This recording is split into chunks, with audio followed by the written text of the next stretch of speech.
저도 그렇고 여러분도 그렇지만 모든 대부분의 사람들이 간절히 소원하고 기대하는 바가 있다면 우리가 이 세상을 부유하게 살아가는 것입니다.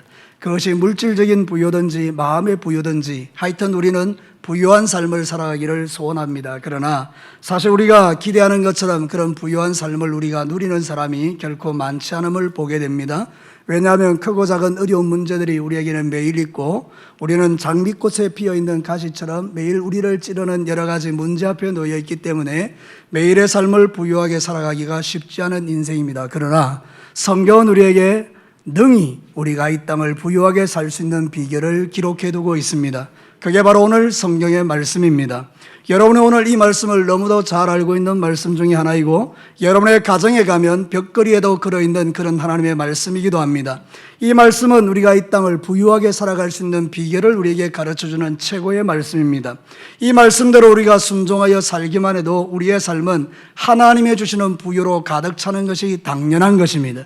그런데 여러분, 이 당연함이 되지 못하는 이유가 있지 않습니까? 그것은 이 말씀을 우리가 지식적으로 알기는 하지만 실제적인 내 삶 속에 적용하지 않기 때문에 이런 귀한 하나님의 말씀들이 내 삶의 능력이 되지 못하는 것을 저도 알고 여러분도 아는 것입니다.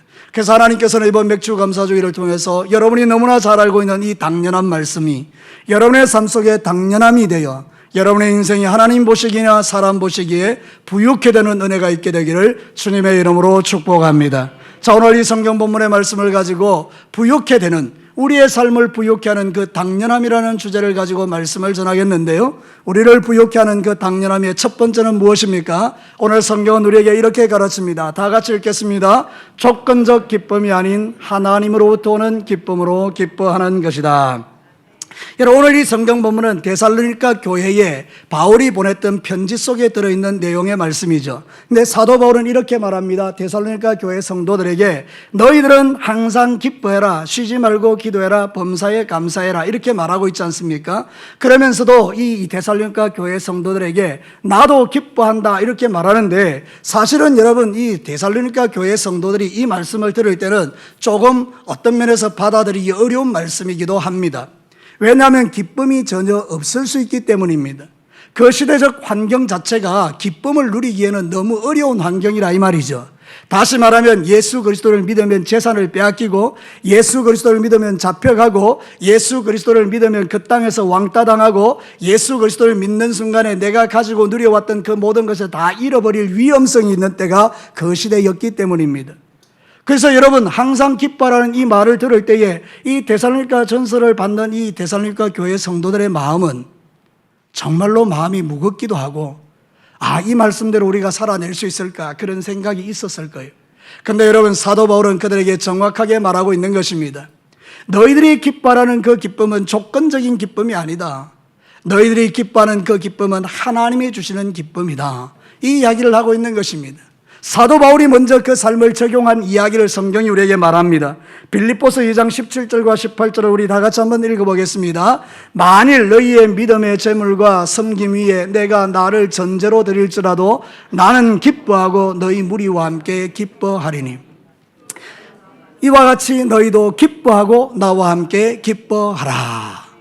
여러분이 빌립보 교회에 보낸 이 편지를 옥중서신이라고 말합니다. 바울이 로마 감옥의 그 깊은 곳에서 정말로 기뻐할 것이 하나도 없는 그 조건 속에서 이 데살로니가 교회를 향해서, 빌립보 교회를 향해서 보내는 편지가 이것입니다. 너희들은 기뻐하라. 내가 기뻐하는 것처럼 기뻐해라. 나는 너희들을 위해서 내 몸이 찢겨져도, 내가 완전히 산산조각 나고 내가 예수님처럼 그냥 십자가에 죽는다 할지라도 너희들은 기뻐하고 기뻐해라. 그것이 또한 나의 기쁨이다. 이렇게 말하는 겁니다. 여러분, 이해할 수 없는 기쁨입니다. 이게 어떻게 가능한가요? 여러분의 인생 속에서 아무것도 되지 않는데 기쁜가요? 여러분이 열심히 기도했는데 응답도 안 되는데 기쁜가요? 그거를 넘어서 여러분이 신앙사를 정말 죽도록 하는데 여러분에게 풀리는 문제가 하나도 없는데도 여러분 기뻐하실 수 있겠어요? 여러분의 눈빛과 표정을 보니까 여러분 다 그런 마음을 동의하시는 거예요. 여러분 정말 기뻐하실 수 있겠어요? 이거는 어려운 일인 거죠. 그런데 성경은 우리에게 그 어려운 일을 할 수 있다라고 말하는 것입니다. 그게 왜 가능합니까? 예수 그리스도 안에서 가능하다라는 것입니다. 사도 바울의 심장 속에 예수님이 들어오는 순간 그는 하나님 나라가 그 안에 임하게 되었습니다. 잠시 잠깐 사는 세상에서 누리는 기쁨이 아니라 내가 저 영원한 천국의 백성이 되었다는 그 기쁨이 자기에게 밀물같이 밀려오는 순간에 지금 당장에 나는 감옥에 갇혀있고 오늘 죽을지 내일 죽을지 모르지만 내 안에는 하나님의 주신 기쁨이 막 충만해서 그 기쁨으로 노래하고 있는 것입니다.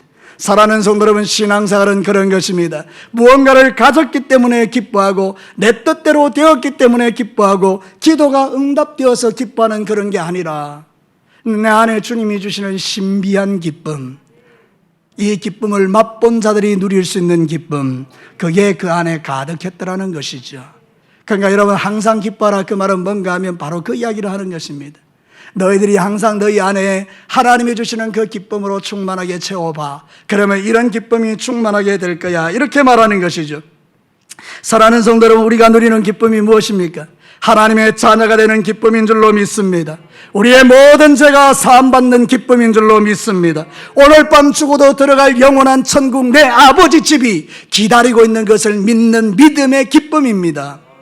여러분이 세상을 살아가면서 누리는 기쁨이 하나님의 살아계심과 그분을 교제하는 기쁨이 우리 안에 있는 것입니다.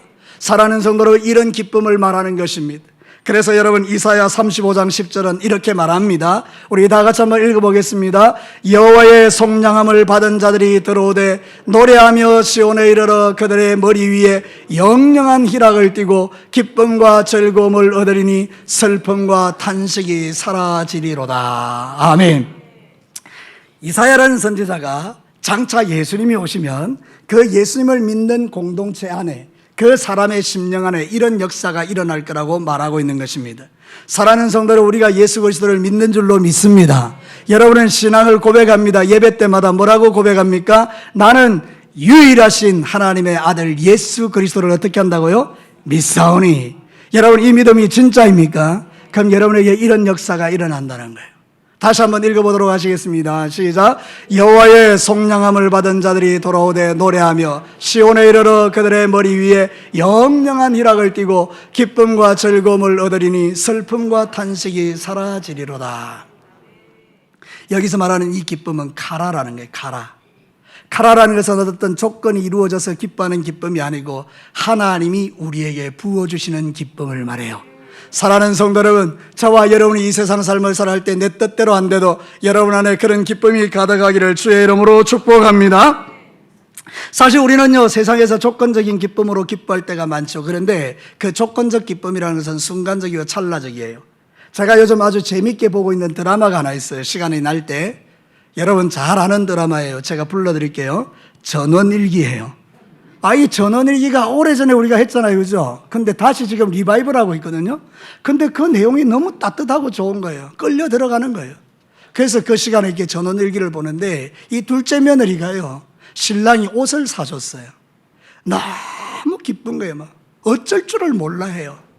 근데 그 동네에 아는 동생, 여동생 하나가 자기가 이제 결혼식에 입고 갈 옷이 없다고 이 옷을 빌려달라 그래요.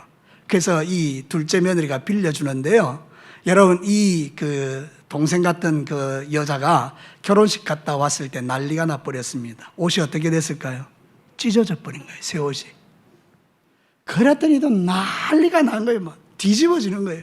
그래서 제가 그걸 보면서 이 맥주 감사절하고 연결해 보니까, 오늘 말씀하고 연결해 보니까 조건적 기쁨은 그런 거예요. 지금 당장 막 기뻐서 할렐루야 이러는데요, 조금 지나면 그게 슬픔이 된다니까요. 근데 여러분 어떻습니까? 하나님이 저와 여러분이 주시는 가라, 나를 구원하신 그 기쁨은 생각만 해도 기쁜 것입니다. 이거는 사라지지 않는 기쁨입니다. 여러분이 죄사함 받고 천국의 백성 된 기쁨은요, 이거는 사라지는 기쁨이 아닙니다. 오늘도 기쁘고 내일도 기쁘고 모레도 기쁘고 아멘 하십시오. 여러분 그렇지 않습니까? 여러분의 얼굴 속에 기쁨이 있는 이유가 뭡니까? 여러분이 어려운 때 여러분이 지금 나와서 뭔가 잘 안 풀려지는데도 여러분이 예배하는 자의 기쁨이 있는 이유가 뭡니까? 여러분 안에 카라가 있기 때문이에요. 하나님의 주신 기쁨, 이거를 기뻐하라는 거예요. 사랑하는 성도 여러분, 여러분의 인생 가운데서 이 기쁨이 날마다 여러분에게 가득하시기를 주의 이름으로 축복합니다. 두 번째는요, 이렇게 우리에게 말씀합니다. 같이 읽겠습니다. 시작. 이를 위해 멈추지 않고 지속적으로 기도하는 삶을 살라는 것이다. 여러분 말씀에 동의해요. 아멘이에요. 맞아요. 항상 기뻐하는 건 맞아요. 하나님이 나한테 그런 기쁨을 주셨어요. 그런데 실제로 살아보니까 그 기쁨을 이길 만한 그런 슬픔들이 우리 안에 찾아올 때가 있다는 거죠. 내 기쁨을 상쇄시킬 만큼 뭔가 이렇게 내 마음을 복잡하게 하는 어려운 일들이 매일 우리에게 온다는 거죠. 그러니까 이 성경에서 뭐라고 나오냐면 쉬지 말고 기도하라는 거예요. 이 성경 말씀은 따로도 존재하지만 사실은 연결된 말씀이에요. 항상 기뻐하라. 잘 안 되지? 그러니 쉬지 말고 기도해. 이러면 여러분 이해가 되십니까? 여러분이 쉬지 않고 기도하는 이게 바로 우리로 하여금 하늘의 기쁨을 빼앗기지 않는 이유가 되는 거예요. 여러분 쉬지 않고 기도한다는 말을 사람들은 오해해. 어떻게 그렇게 기도할 수 있을까? 계속해서 기도하는 거. 그런 뜻을 말하는 게 아니에요. 이 쉬지 않고 기도한다는 말은 뭔가 하면요, 지속적으로 중단 없이 계속적으로. 제가 아주 쉬운 예를 들어드릴게요. 여러분 자녀들이 있잖아요. 자녀들이 이제 결혼을 해야 되니까 여러분 이 자녀에게 배필이 생기기를 기도하는 거예요. 하나님 우리 아들에게 좋은 배필이 생기게 해주십시오 기도했는데 어느 날 자식이 내 마음을 상하게 했어요. 아주 기분 나쁘게 만들었어요. 내 너한테 기도 안 해줄 거야. 그리고 기도 안 하는 거죠. 그리고 오랫동안 기도 안 하고 멈추고 있다가 또 자식이 나한테 좋은 일을 해주는 거예요. 그럼 또 기뻐서 또 막 기도해 주는 거예요. 그러다 또 자식이 내 마음에 안 드는 일이에요. 그럼 또 중단해요. 그럼 이게 지속적인 기도가 아니죠.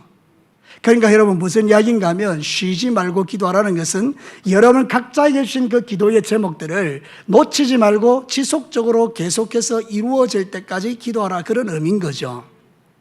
여러분 안에 항상 기뻐하라는 마음이 사라지고 있어요. 왠지 모르게 여러분에게 짜증스럽고 불평스럽고 모든 게 원망이 돼요. 그때 여러분이 선택해야 될 게 뭐라는 거죠? 지속적인 기도예요. 그럼 여러분이 평소에 어떻게 기도해야 됩니까? 하나님 아버지, 나에게 이 주님이 주신 기쁨이 계속해서 기뻐질 수 있도록 하나님 기도합니다. 내 안에서 주님 주신 기쁨이 사라지지 않게 해주십시오. 이거를 어떻게 하라는 거예요? 쉬지 말고 기도하라는 거예요. 여러분, 여러분의 인생 가운데 이런 일들을 계속하시면 반드시 응답될 줄로 믿습니다. 하나님이 살아계시기 때문에 그런 거예요. 그런데 기도를 중단해 보십시오. 그럼 내 안에 어떤 일이 일어납니까? 영적 전쟁이 일어나는 거죠. 기쁠 일이 하나도 없는 거예요. 그러니까 여러분 쉬지 않고 기도하지 않으면요, 이 기쁨 자체가 사라져버리는 거잖아요.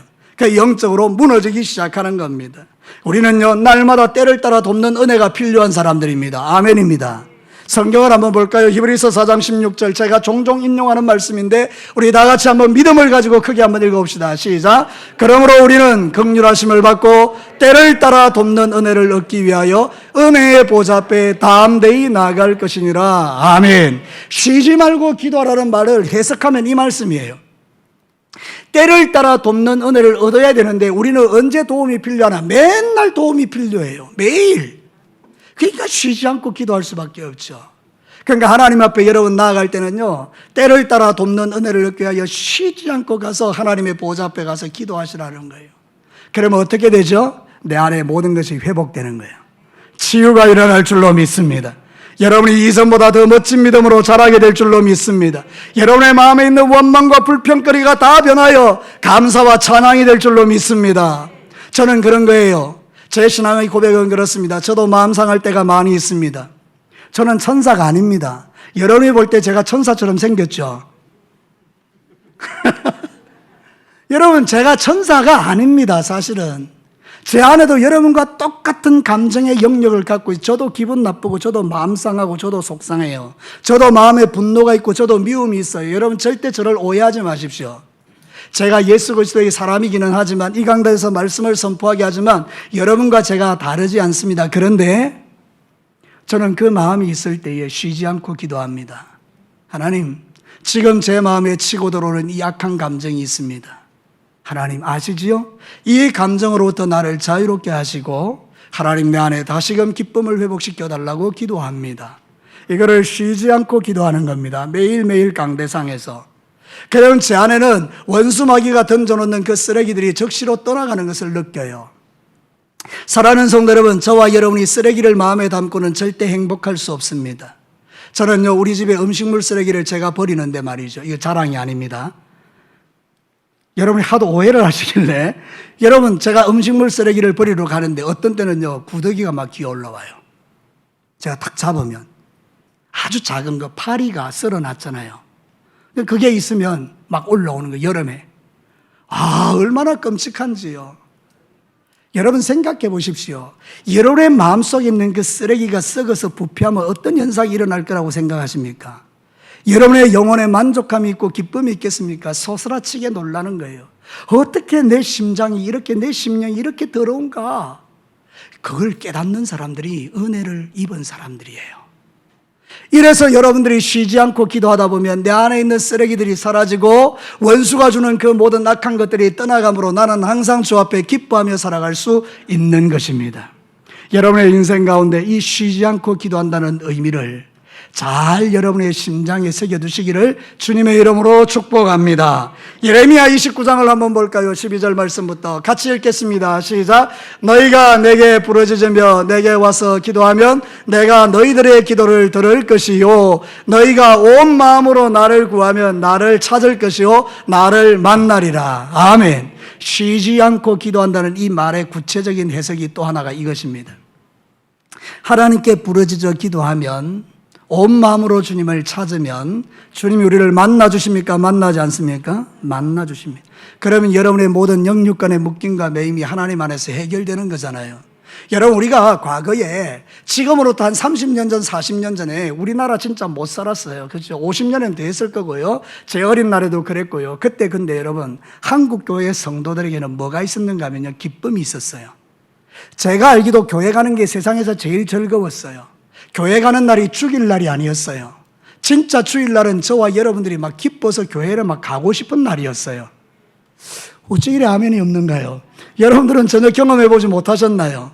여러분, 그때는 주일날 교회 가는 게 우리의 즐거움이었어요. 교회에 앉아서 예배하고 찬양하고 서로 섬기고 그 다음에 교회 일하는 게 그래 행복이었어요. 그죠? 근데 지금은 어떻습니까? 정말 나쁜 사람들은 교회의 주일날을 죽일 날이라고 하는 거예요. 나를 죽이는 날이라고. 아니잖아요. 그죠? 왜 이렇게 됐을까요? 뭐가 사라진 거예요? 기도가 사라진 거예요. 쉬지 않고 기도하는 기도의 삶이 우리에게서 사라진 거예요. 여러분, 그때는요, 장로님, 권사님 이러면 떠오르는 게 뭔지 아세요? 기도의 사람이었어요. 여러분, 이거 인정하시죠? 여러분의 과거에 장로님, 권사님 딱 생각해 보면 제일 먼저 떠오르는 게 뭡니까? 기도의 사람이었어요. 여러분, 지금 우리는 이 놀라운 은혜를 회복해야 될 때예요. 여러분이 쉬지 않고 기도하기를 시작하면 각 처에서 여러분의 삶의 자리에서 시시때때로 주님 앞에 기도하기 시작하면 우리 안에 이 항상 기뻐하는 기쁨이 우리를 떠나지 않게 될 줄로 믿습니다. 슬픔이 왔다가도 기쁨으로 바뀌는 거죠. 오늘도 이 진리가 저에게 먼저, 여러분에게 먼저 적용되기를 축복합니다. 그래서 쉬지 않고 기도하다 보니까 하나님께서 그곳에 은혜를 부어주시는 것이죠. 모든 어려움들을 이겨내는 거죠. 여러분, 이 얼마나 귀한 말씀입니까? 시작할 때 선포했잖아요. 삶을 부욕케 하는 당연함. 항상 기뻐하는 것. 그걸 가능케 하는 것은 쉬지 않고 기도하는 것. 이거는 쉴 틈 없이 기도하라는 말이 아니라 내가 기도하는 그 기도 제목을 끊지 말고 계속해서 하라는 거잖아요. 믿지 않는 남편의 구원을 위해서, 돌아오지 않는 자식들을 위해서, 여러분에게 풀리지 않는 인생의 문제 앞에서, 여러분의 손자와 손녀들이 막혀있는 그 문제 앞에서 여러분이 끊임없이 쉬지 않고 기도하는 중에 하나님께서 하나님을 찾는 자를 만나주시는 날에, 하나님의 때와 내 때가 연결되는 그 순간에 여러분의 그 모든 고통은 변하여 기쁨이 되고 찬송이 되고 간증이 될 줄로 믿습니다. 마지막 세 번째는 이것입니다. 우리 같이 한번 읽겠습니다. 아무리 힘들어도 모든 일에 감사함이 넘치게 하라는 것이다. 성경 한번 읽어볼까요? 우리 다 같이 18절을 한번 읽겠습니다. 시작. 범사에 감사라. 이것이 그리스도 예수 안에서 너희를 향하신 하나님의 뜻이니라. 여러분, 이걸 현대어 성경에서는 이렇게 우리에게 해석하고 있어요. 현대어 성경에서는 어떤 처지에서든지 감사하는 마음을 잊지 마십시오. 이것은 하나님께서 그리스도 예수를 믿는 여러분들에게 바라는 것입니다. 놀라운 말씀이에요.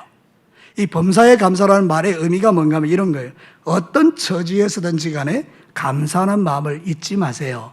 이것은 예수 믿는 여러분들에게 하나님이 바라시는 것입니다. 자, 우리가 어떤 처지에 있든지 감사하는 것은 누가 원하는 거라고요? 하나님이 원하시는 거라고요. 우리가 신앙사라는 이유가 뭡니까? 누구를 기쁘시게 하기 위해서입니까? 하나님을 기쁘시게. 그럼 하나님이 원하는 게 뭡니까? 하나님이 바라는 거, 바로 이거라는 거예요. 저와 여러분이 어떤 처지에 있든지 감사하는 것을 말하는 거죠. 그래서 우리의 신앙의 삶 속에서 항상 기뻐하고 쉬지 말고 기도하면 자연스럽게 나타나는 게 뭐냐? 그게 감사라는 것입니다. 자, 그럼 우리는요, 내 신앙이 지금 잘 가고 있는가, 못 가고 있는가, 병들었는가, 병들지 않는가, 그거를 테스트할 수 있는 게 있어요. 마치 리트머스 시험지라는 게 있잖아요. 그죠? 산성과 중성과 알칼리를 시험하는 시험지. 그래서 거기에 물을 담가 놓으면 이게 산성인지 알칼리인지를 다 구별해내는 그 리트머스 시험지 같이 우리의 영적 상태를 테스트할 수 있는 시험지가 감사입니다. 여러분이 입만 열면 감사해요. 뭐 감사할 제목 때문에 감사하는 건 당연한 거고, 근데 누가 봐도 감사할 수 없는 건데 감사하는 거, 그럼 여러분이 지금 믿음이 대단히 수준이 있다는 이야기예요. 근데 여러분들이 정말 저는 감사해야 되는데 그것도 불평거리예요. 그럼 이거는 우리가 지금 영적으로 병들었다는 증거가 되죠. 그러니까 여러분 신앙생활 할 때에 여러분이 진짜 하나님이 주시는 부유함을 누리려면 여러분의 입술에서 나오는 그 말을 한번 들어보셔야 돼요. 모든 게 감사한가? 이 범사라는 말, 파스라 그러는데요. 이런 모든 상황,